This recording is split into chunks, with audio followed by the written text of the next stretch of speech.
You know that song, Money for Nothing and Chicks for Free? It is so true, even for women. Okay, now hear me out. Now, I have been studying content creation for quite some time now. In fact, I teach it. Okay, my name is Amina. I teach it on Social Scale. That is my program. So, socialscale.net, and you can actually, read about that and check that out. So, I've been doing this a while, all right? So, I've been helping people monetize social media and how to use social media to generate income, connect with their audience, and build their brand.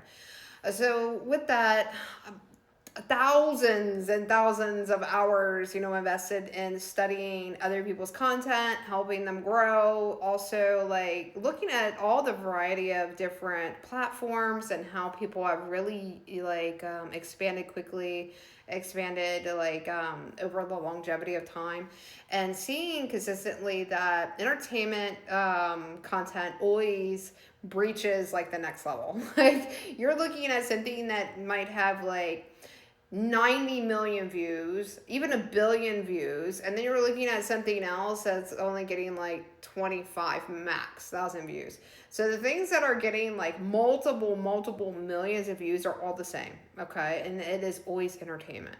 It is highly digestible entertainment. Now, what does that look like? Well, that could be anything that can hit a wide demographic of cultures, like internationally, because you're not dependent on talking.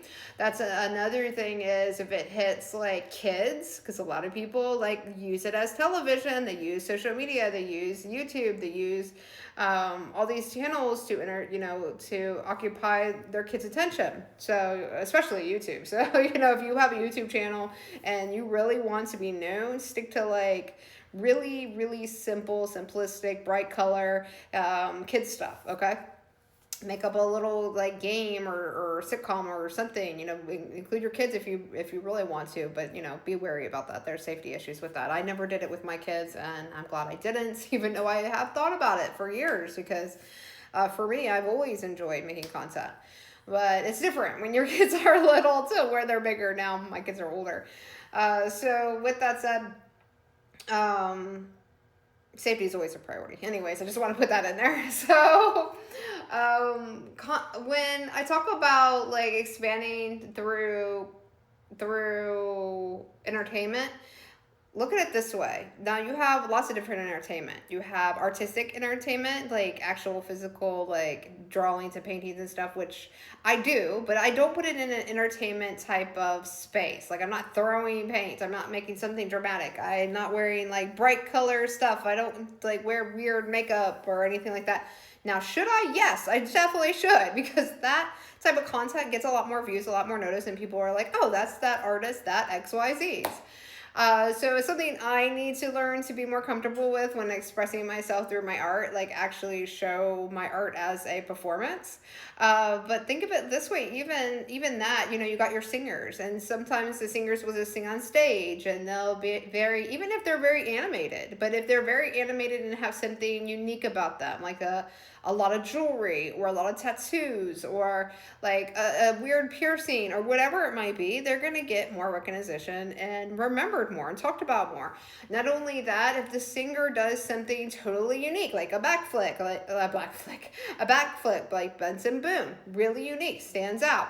If it's even like singers like actually have it a lot greater too being on social media, because they can use their music as the background sounds and get paid for that. Other people can use their music as background sounds and get paid for that.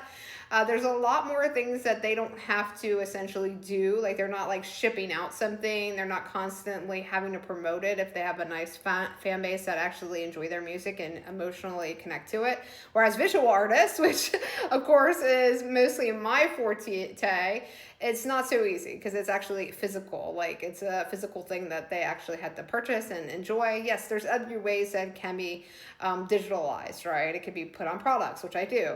It could be like licensed. It could be rented out. It could be, but it also could be borrowed upon, which is interesting. Now, I don't know if musicians can borrow upon their music catalogs, but I imagine they can, just like an artist can borrow against their famous works. That would be interesting to know. But remember, it's always the entertainment content that's going to get the most views and that's easier to scale than anything that leads with education.